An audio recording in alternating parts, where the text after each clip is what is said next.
அது அது வந்து என்னடி வந்து போய் நெசிக்கிற? இங்க பாரு மோனிஷா, நீ மறிச்சா உன்னோட வாழ்க்கை தாண்டி போவோம். இங்க பாரு, உன் மூஞ்ச பார்த்து நான் கண்டுபிடிப்பேன். அம்மா கிட்ட மறிக்காம என்ன இருந்தாலும் சொல்லு, பார்த்துக்கலாம். சொல்லுடி. நேற்று ராத்திரி உனக்கும் மாப்பிள்ளைக்கும் நல்லபடியா சாந்தி முகூர்த்தம் நடந்து முடிஞ்சிச்சு தானே? நெத்தியில இருக்கிற குங்குமம் நீ அழிக்கலையே. நேற்று ராத்திரி எனக்கும் மாமாக்கும் சாந்தி முகூர்த்தம் நடக்கலம்மா. அது மட்டும் இல்லை, இந்த குங்கம் நான் தாம்மா அழைச்சிக்கிட்டே கீழே வந்தேன். என்னடி சொல்கிறேன்? சாந்தி முகூர்த்தம் நடக்கலையா? அப்போ அன்னிக்கிட்ட சொன்னியடி சாந்தி முகூர்த்தம் நடந்து முடிஞ்சு போச்சுன்ட்டு. ஐயோ கடவுளே, இப்போ நான் என்னடி பண்ணுவேன்? ஐயோ கடவுளே, உனக்கு மாப்பிள்ளைக்கு சாந்தி முகூர்த்தம் மட்டும் நடக்காது, அன்னைக்கு மட்டும் திறந்துச்சு. ஐயோ நினைச்சாலே என் ஈரக்கொடையே நடங்குதுடி. ஏய் என்னடி சொல்கிற? இங்கே பாரு மனுஷா, அவரும் உன் ரூமுக்கு ரெடியாக தான் வந்தார். நீயும் நல்லபடி தானடி போன, நடுவில் என்னடியாச்சு? அம்மா, நான் எப்படியோ பிளாக்மெயில் பண்ணி அவர் என்கிட்ட எல்லாத்துக்குமே வந்தாரம்மா. பின் என்ன? நீ பாலில் என்னத்தம்மா கலந்து குத்த? என்னடி சொல்கிற? நீ பாலில் என்னத்தை கலந்து குத்தன்னு தெரியல. கிட்ட வந்தவர் 2 நிமிஷம் கூட இல்லை, மயங்கி வீழ்ந்துட்டார். ஐயோ கடவுளே, நான் அதில் ஒன்றுமே மிக்ஸ் பண்ணலடி. வெறும் அவர் கொஞ்சம் தெம்பாக இருக்கட்டும்ன்ட்டு அந்த மாதிரி கொஞ்சம் மருந்தாக கலக்குனேன். சும்மா இருமா, எந்த மருந்து குத்தன்னு தெரியல, அவர் மயங்கி கீழே விழுந்துட்டாரு. ஐயோ கடவுளே, படுபாவி பையன். பக்கத்தில் இருக்கிறவன் தூக்க மருந்து கேட்டான், நான் சீட்டையை காமிச்சேன் இந்த மருந்து கொடுங்களான்ட்டு. பார்த்தா 2 பேருக்கும் மாறிச்சு போல இருக்குதே. இப்போ என்னடி பண்ணுறது? தெரியும், முதலிருந்து எல்லாத்தையும் கஷ்டப்பட்டு இந்த கர்மத்துக்கு நான் தெரிய ரெடி ஆகணும். எல்லாம் என் தலையெழுத்து. அவர் நார்மலாகவே இருந்ததுனால என்கிட்ட வந்து எல்லாம் முடிஞ்சிருக்கும். நீ ஏதோ கலந்து கொடுக்குறன்ட்டு நடக்கிறதையும் நடக்காத மாதிரி கெடுத்து விட்டேன். சும்மா போமா. எப்படியோடி அன்னிக்கிட்ட நீ சாந்தி முகூர்த்தம் நடந்து முடிஞ்சு போச்சுன்னு சொன்னதும் ஒருவேளை நடந்தா போச்சு. இல்லை, ஐயோ நேற்று அவ வர ஜோசியம் பார்த்துட்டு நேற்று நடந்தே தீரணும், வம்சம் தள்ளிக்கொண்டு என்னவோ பேசி நினச்சி தானே. ஐயோ இது மட்டும் நீ சொல்லிட்டு இருந்த, போச்சு போச்சு. ஆனால் சாந்தி முகூர்த்தம் நடந்துச்சா இல்லையான்னுட்டு மாமாக்கே தெரியாதுமா. என்னடி சொல்கிற? ஆமாம்மா, மாமாக்கே தெரியாது. மாமா என்கிட்ட வந்த வரைக்கும் தான் தெரியும். இப்போ போனால் கூட நீ போய் கேட்டு பாரு, சாந்தி முகூர்த்தம் நடந்துச்சுன்னு தான் சொல்லுவார். ஆனால் எனக்கு மட்டும்தான் தெரியும் இன்னும் சாந்தி முகூர்த்தம் நடக்கலன்றது. யாருக்கும் சொல்லி உளறிடாத. நேற்றுக்கு அடிக்கல, இன்னைக்கு விட்டுருவானா?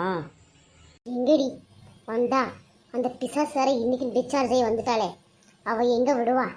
விடுமா, அவெல்லாம் ஒரு ஆளுன்னிட்டு எப்படியோ வீட்டு வேலைக்கு ஆள் இல்லைன்னு கஷ்டப்பட்டுட்டு இருந்தோம்.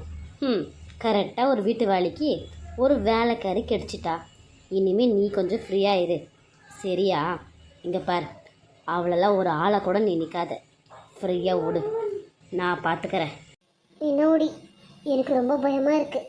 எதுக்குமே பயப்படாதம்மா, பார்த்துக்கலாம். மாமா எதுக்குங்க நம்ம ரூமில் இருக்கிறாரு? போ சொல்லுங்க அவங்க ரூமுக்கு. ஆமாம், இவரே எங்கே இருக்காரு? நம்ம ரூமுக்கு இவர் வரமாட்டாரு. இப்படி வரத்துக்கு சான்ஸே இல்லையே. என்னவா இருக்கும்? என்ன வேணாலும் இருக்கட்டும்ங்க, அவரை எனக்கு பார்க்குறதுக்கு சுத்தமாக எனக்கு பிடிக்கல.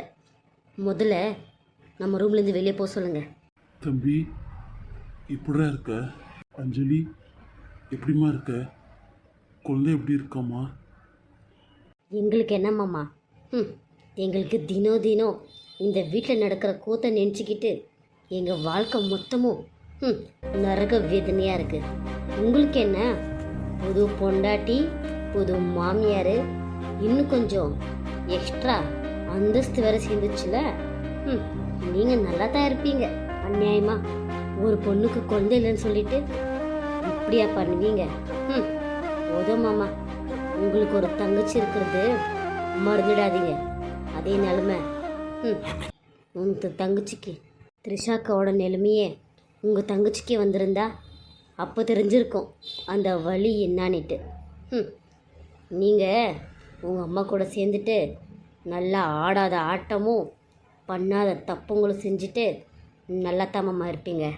என்னென்ன கீழே மோனிஷா என்னென்னவோ சொல்கிறா. ஏதோ தெரியாமல் கல்யாணம் பண்ணியிருப்பீங்க, தாலி கட்டியிருப்பீங்க நினச்சேன். அவள் வந்து கீழே சாந்தி முகூர்த்தம் நடந்து முடிஞ்சு போச்சுன்னு சொன்ன உடனே தெரிஞ்சிருச்சுன்னு நீங்களும் ஆசைப்பட்டு தான் மோனிஷா கட்டியிருக்கீங்கன்னுட்டு. போதும்ண்ணே, இந்த வீட்டில் நான் அம்மாவுக்கு ஒரு படியாக மேலே உங்களை தானே நான் நினச்சேன். நீங்கள் இப்படி பண்ணிட்டீங்கல்ல, இனிமேல் நீங்கள் என்கிட்ட பேசாதீங்கண்ணே. நான் சொல்ல போனால் இந்த வீட்டுக்கே வருது வானாண்டின்னு தான் சொன்னேன் இவகிட்ட. இவ தான் என் பேச்சு கேட்கல. எல்லாரும் வேணும் வேணும்னுட்டு இந்த கர்ம பிடிச்ச வீட்டுக்கு என்ன கூட்டின்னு வந்துக்கிறா. நீங்கள் இப்படி பண்ணுவீங்கன்னு நினச்சி கூட பார்க்கல மாமா. சாந்தி முகூர்த்தம் நிஜமாவே நடந்து முடிஞ்சு போச்சா மாமா? சொல்லுண்ணே, அதான் கேட்குறா இல்லை. விடுங்க, அவர் சைலண்ட்டாக இருக்கிறது பார்த்தாலே தெரியுது எல்லாம் நடந்து முடிஞ்சு போச்சுன்னுட்டு. ஆனால் எனக்கு இப்போ கூட நம்ப முடியலங்க, மாமாவா இப்படிலாம் நடந்துக்கிட்டாருன்னுட்டு. என்னால் ஒரு துளி கூட நம்பிக்கையே இல்லை. சே, இப்போ கூட நான் எதுக்கு தெரியுமா இந்த வீட்டுக்கு நான் தெரிய வந்தேன் மாமா. எப்படியாச்சும் த்ரிஷா அக்காவை கூட நான் வாழ வைக்கணும். அந்த அக்காவோட நிலைமை ரொம்ப மோசமாக போயிடுச்சு மாமா. உங்களுக்கு தெரியுமா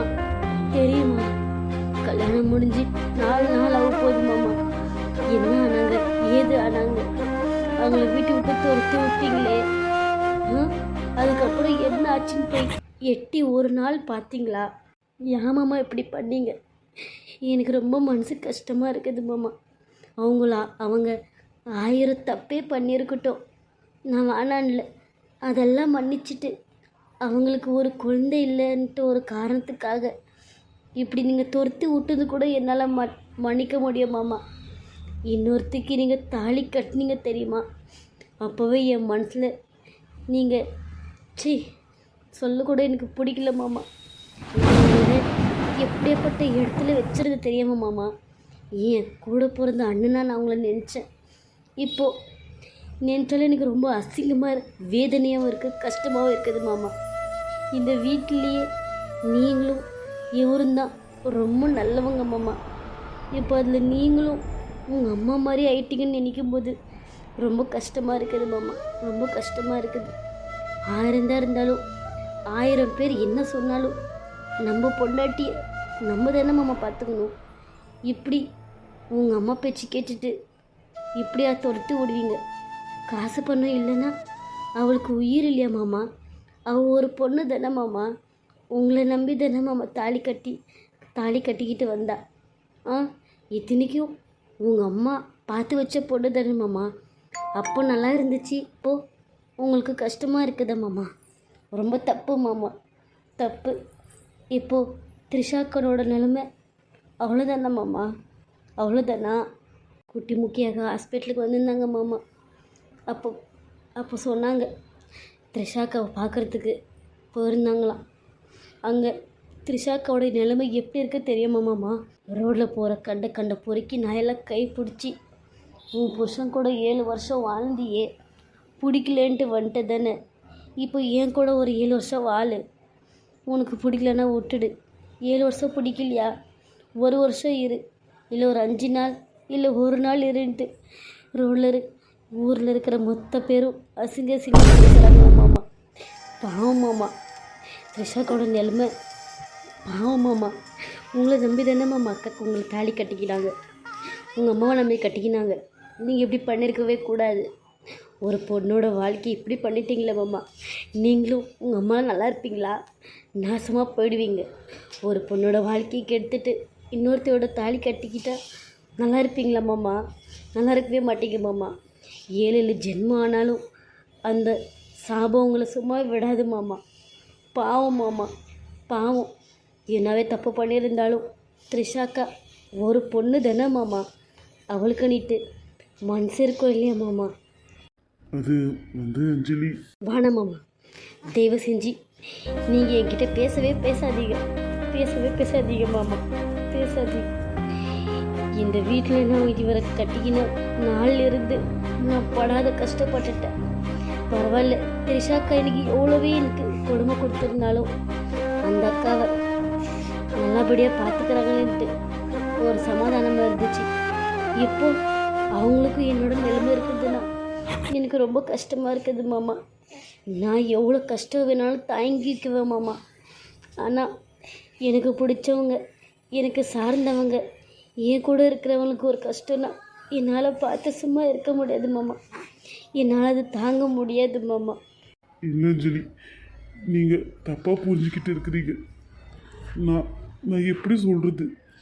நான் எதுவுமே சொல்லாத நிலைமையில் இருக்கிற அஞ்சலி, நிலைமையில் இருக்கிற. அப்படி என்னன்னா நிலைமை உனக்கு? சும்மா இருண்ணா, பண்ணுறதெல்லாம் பண்ணிட்டு ஆக்டிங் பண்ணாதண்ணா. இல்லைடா, இல்லை, நான் எப்படின்ட்டு உனக்கு நல்லாவே தெரியும். என் கஷ்டத்தை சொல்லிக்கிறதுக்கு கூட யாரும் இல்லைடா. நீயாச்சும் என்னை புரிஞ்சுக்கூடா. உங்கள் அண்ணன் நான் அப்படி பண்ணுவேனடா, சொல்லுடா. சரிண்ணே, நீங்கள் அப்படி பண்ண மாட்டீங்களேன்னு வச்சுக்குவோம். இப்போ மோனிஷ காலத்தில் எதுக்குன்னே நீங்கள் தாலி கட்டினீங்க? உங்களுக்கு முன்னாடியே த்ரிஷா அண்ணியை பிடிக்கலன்னா பின்ன எதுக்குன்னு தாலி கட்டினீங்க? நீங்கள் மோனிஷாவே கல்யாணம் பண்ணியிருக்கலாமே. ஒரு பொண்ணோட வாழ்க்கையை இவ்வளோ வருஷம் வாழ்ந்துட்டு இப்படியா எனக்கு கெடுக்கிறது? ஐயோ கருத்தை புரிஞ்சுக்கோடா. நான் இப்போ உங்ககிட்ட எல்லாமே கழுத்துக்கிட்ட முட்டி நிற்கிது. நான் எல்லாமே உங்ககிட்ட சொல்லணுன்னுட்டு நான் சொல்கிற நிலைமையில் இல்லைடா, இல்லை, புரிஞ்சுக்கோ. என் மனசு முழுக்க த்ரிஷா தானே நிறைஞ்சி இருக்கா. த்ரிஷா மட்டும்தான் இருக்கா, எப்பவுமே அவன் மட்டும்தான் தான் இருப்பான். நான் அவளை அரேஞ்ச் மேரேஜ் பண்ணியிருந்தாலும் அவளுக்கு குழந்தை இல்லைன்ட்டு நான் ஒரு நாள் ஃபீல் பண்ணது இல்லைடா. அவளுதுனடா நான் குழந்தை நினச்சேன். புரிஞ்சுக்கோடா கார்த்தி, புரிஞ்சுக்கோ. சரிண்ணே, அப்படி என்னென்ன சொல்ல முடியாத நிலைமை? பரவாயில்ல, என்னவே இருக்கட்டும், நான் பார்த்துக்கிறேன். நீ சொல்லுண்ணே, என்ன சொல்லுண்ணே? இல்லை கார்த்தி, இல்லை, நான் இப்போ சொல்ல முடியாது. நான் இப்போ சொன்னிட்டேனா த்ரிஷாட உயிருக்கு ஆபத்துடா. நான் எதுவுமே பண்ண முடியாது. ஒரு ஆம்பளை ஆயிட்டு என்ன நினச்சா எனக்கே அசிங்கமாக இருக்குது. என்னால் தாங்க முடியல.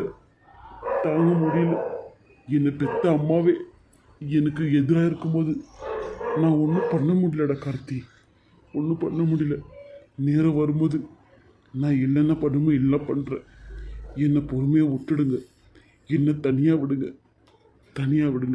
உங்களை யாராச்சும் ஏதாச்சும் பிளாக்மெயில் பண்ணுறாங்களா மாமா? சொல்லுங்கள் மாமா. நீங்கள் சொல்லாமல் இருக்கிறது பார்த்தா நான் சொல்கிறது தான் நிஜம் போல் இருக்கு. பரவாயில்ல மாமா, எது வந்தாலும் பார்த்துக்கலாம் மாமா. சொல்லுங்கள் மாமா. எனக்கு இந்த வீட்டுக்கு தெரியும், திஷாக்கா இந்த வீட்டுக்கு தெரிய வரணும் மாமா. என் ஆசை அது மட்டும்தான் மாமா. அதுக்கு தான் என்னோடய டெலிவரி அன்னைக்கு நான் வழியில் இருந்தாலும் இவரை நான் அந்த கோவிலுக்கு அமுச்சு விட்டேன் மாமா. அந்த கல்யாணத்தை எப்படியாச்சும் தடுத்து நிறுத்திடுங்கன்னுட்டு. ஆனால் அது முடியல. இப்போ சாந்தி முகூர்த்தமும் நடந்து போச்சுன்னு சொல்கிறீங்க. பாவம் மாமா, த்ரிஷாக்கா பாவம். அந்த மாதிரி நிலைமை யாருக்குமே வரக்கூடாது. சொல்லுங்கள் மாமா. இப்போ ஏதாச்சும் ஒரு சான்ஸ் இருந்தாலும் போதும் மாமா, த்ரிஷாக்கா இந்த வீட்டுக்கு வர்றதுக்கு, உங்கள் கூட வாழ்கிறதுக்கு. நானும் இவரும் பார்த்துக்குறோம். சொல்லுங்கள் மாமா. உங்களை யாராச்சும் பிளாக்மெயில் பண்ணுறாங்களா மாமா? என்னென்ன யோசிக்கிற? அப்போ அஞ்சலி சொல்கிறது உண்மை போல இருக்க. சொல்லுண்ணே. ஆமாண்டா கார்த்தி. என்னது?